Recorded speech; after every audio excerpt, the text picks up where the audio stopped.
بسم اللہ الرحمن الرحیم۔ السلام علیکم ویوز، آپ کیسے ہیں؟ میں امید کرتا ہوں کہ آپ خیریت سے ہوں گے۔ اللہ تعالیٰ کا شکر ہے کہ ہم نے رمضان کا ببرکت مہینہ پایا۔ حضور صلی اللہ علیہ وسلم کی خصوصی سفارش کی وجہ سے صرف 30 دنوں کے روزے ہم پر فرض کیے گئے ہیں۔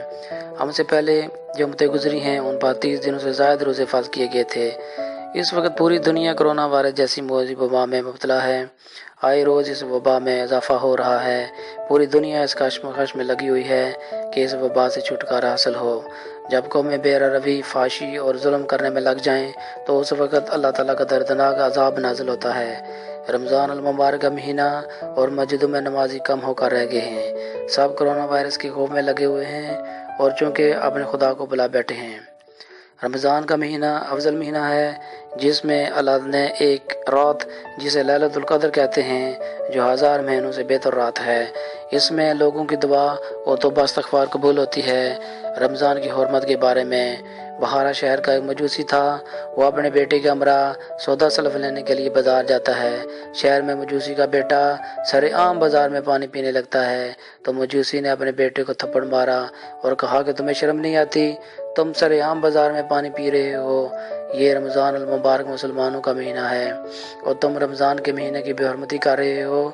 مسلمان ہمارے بارے میں کیا کہیں گے؟ جب وہ مجوسی فوت ہو جاتا ہے تو کسی نے خواب میں مجوسی کو جنت میں سیر کرتے ہوئے دیکھا اور پوچھا تم تو ایک مجوسی ہو، جنت میں کیا کر رہے ہو؟